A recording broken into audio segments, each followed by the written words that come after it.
5 characters. The Gilded Age Season 3 saved. You know that moment when you're watching a show and you think, wow, that character is basically done for. There's no way they'll recover. Yeah, that's exactly what I thought about half the cast of The Gilded Age going into Season 3. But here's the shocking part.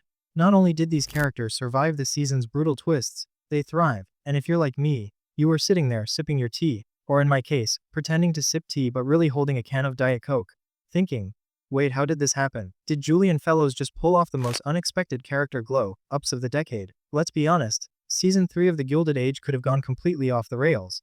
Between Bertha's social climbing, George's financial gambles, and the eternal shade throwing of Agnes Van Regien, the show had so many moving pieces it could have collapsed under its own weight.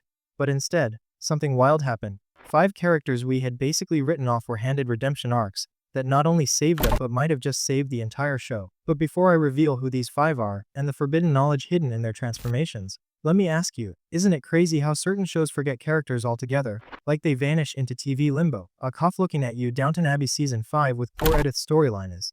Well, The Gilded Age refused to let that happen here. And the results, shocking. Okay, so here's my wild personal theory. Saving these 5 characters wasn't just good writing, it was strategic. A secret move designed to secure the Gilded Age's future. Because let's face it, without these arcs, the show risks falling into the classic trap of endless parties, endless gowns, endless gossip, but no heart. And trust me, I love a corset reveal as much as the next fan, but without real character stakes, the drama would have died faster than Bertha's patience when someone mispronounces Buckingham. Now, I know what you're thinking, Sophia, you're dragging this out. Who are the 5? Who's on this saved list? Don't worry, we're getting there. But before that, let me set up the stakes. Because once I reveal them, you'll understand why these 5 could change the trajectory of Season 4. So let's dive into the first shocking save, Peggy Scott. Now listen, Peggy has been a cornerstone of the series since day 1, but let's be real, her story was becoming unbearably tragic. Loss, betrayal, heartbreak. Every time Peggy smiled, I was like, oh no, brace yourself, something terrible is about to happen. And admit it, you were rooting for her. But also keep preparing yourself for yet another season of pain. But then Season 3 handed her something she hadn't gotten before: joy. Remember that almost cinematic moment when she fell ill and met Dr. William Kirkland? That wasn't just a meet cute, it was a reset button. It was like Julian Fellows whispered to the audience, okay, you've suffered enough. Here's the reward. And let's talk about that proposal. William defying his mother to stand by Peggy. That wasn't just romantic, it was rebellion. It was victory. And here's the forbidden knowledge. Peggy's arc in Season 3 wasn't just about her finding love. It was about reclaiming her agency in a world designed to crush her. That's why it hit so hard.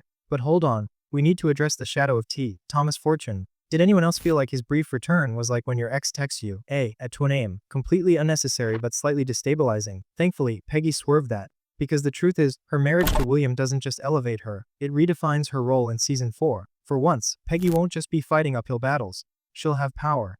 And I don't know about you, but I can't wait to see her wield it. Now, character number 2, Larry Russell. Oh boy, Larry. Let's talk about glow-ups, because Season 3 basically turned Larry from generic rich son to legitimately one of the most exciting characters in the show. Remember back in Season 1 when Larry was just there? Handsome, polite, but honestly as memorable as the wallpaper in Bertha's ballroom. But now, this man is a force. Let me break it down. Larry finally tapped into his inner George Russell. First, he sold Jack Trotter's clock invention for $600,000, casually, like it was no big deal. Then he dropped the copper mine bombshell, single-handedly saving the Russell fortune. And let's be honest, watching him prove his worth while also navigating the absolute mess of his romance with Marion was delicious. That moment when Marion doubted him, painful. That reconciliation, satisfying. Here's the secret though, Larry's arc isn't just about stepping into the spotlight. It's about setting up the next power struggle.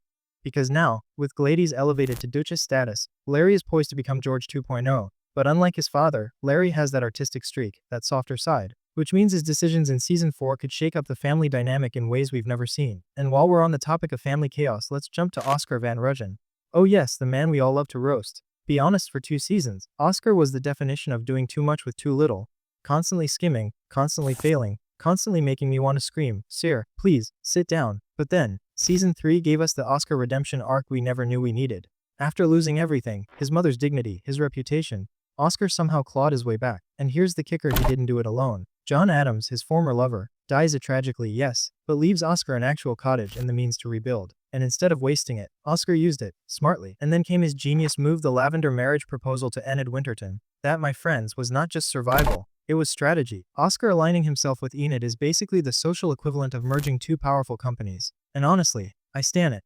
Now here's where the forbidden knowledge comes in. Oscar's marriage of convenience isn't just a plot twist. It's a commentary on how power, wealth, and reputation worked in that era. Fellows gave Oscar the blueprint to climb back up the ladder, and I'm calling it now in season 4. Oscar and Enid are going to be the show's most dangerous duo. Alright, pause, because I know some of you are yelling at your screens. Sophia, where's Ada? Where's Glades? Don't worry, they're next. But before I reveal how the Gilded Age turned these two into icons, I have one request. And trust me, you'll want to hear this. If you've made it this far into the breakdown, it means you're just as obsessed with these characters as I am. So go ahead, hit that subscribe button right now. Not only does it keep you in the loop with every Gilded Age deep dive, but it guarantees you won't miss the secrets I'm about to drop about Ada and Gladys. Because let's be honest, you know you need those in your life. Now, let's be brutally honest. Up until recently, Ada has been one of those characters you watch and think, she's sweet, but what's the point?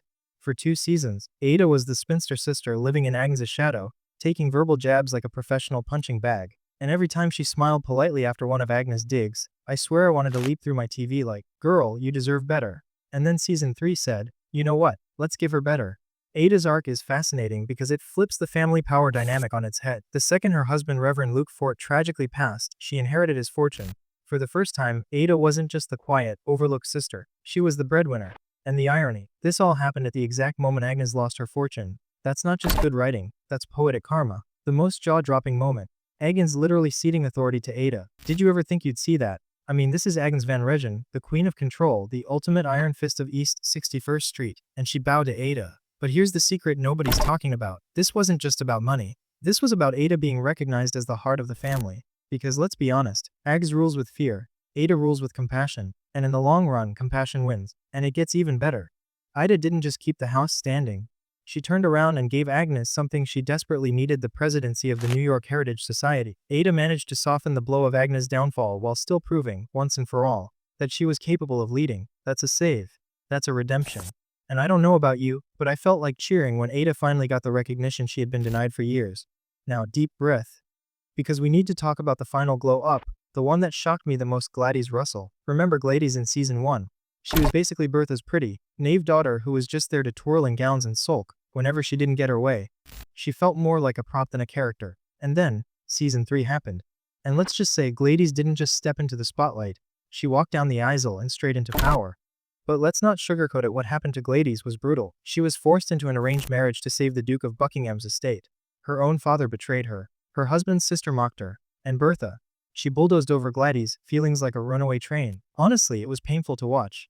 And yet, Gladys didn't break. She bent, but she didn't break. The most stunning twist of all, against every odd, Gladys made it work. She turned that forced marriage into a partnership. By the end of season 3, she wasn't just a duchess in name. She was a duchess in power. Happily married, pregnant, respected. And let me drop the forbidden knowledge here: Gladys' arc is the ultimate Bertha victory. Because while Bertha clawed her way into high society, Gladys was born into it. And season 3 cemented her as not just a pawn in Bertha's social chess game, but as one of the most powerful women in the world. Now tell me that isn't the most satisfying save of the season. So let's recap. Season 3 saved Peggy by giving her love. It saved Larry by giving him purpose. It saved Oscar by giving him strategy. It saved Ada by giving her authority. And it saved Gladys by giving her the ultimate glow up. That's not just character development. That's a complete reset of the show's power map heading into season 4. And here's where I turn it back to you. I need to know, whose redemption hit you the hardest? Were you cheering for Peggy, shocked by Oscar, living for Ida finally getting her due? Or do you think Gladys had the greatest triumph? Drop your takes in the comments, because I'm genuinely curious which of these saves resonated with you the most. And let's play a little what-if game. Imagine if these 5 hadn't been saved. Picture a season 3 where Peggy was still heartbroken, Larry was still bland, Oscar was still pathetic, Ada was still sidelined, and Gladys was still a spoiled teenager. Would you even still be watching this show? Be honest, because I know I'd probably be watching while tweeting memes about Bertha's latest hat. Speaking of memes, can we just agree that Agnes handing Ada the reins deserves a woman moment? Meme with sparkles and dramatic music. Because the way my jaw dropped, iconic. Now before we wrap this up, let me roast myself for a second. I spent all of season 2 predicting that Oscar was going to get written off. I literally said, he's done. He's toast. Goodbye. And now look at him. The man is thriving. So yes, you can officially call me out in the comments for being wrong. I'll take it. But here's the thing. Being wrong has never felt so right, because season 3 didn't just save 5 characters, it saved my investment in this show. Suddenly I care again. Suddenly I'm excited for season 4. And if that's not a win, I don't know what is. So let's end on this: season 3 was proof that no character is beyond saving. That even the weakest, most overlooked players can become essential. And that's why the Gilded Age season 3 wasn't just the best season yet. It was the smartest.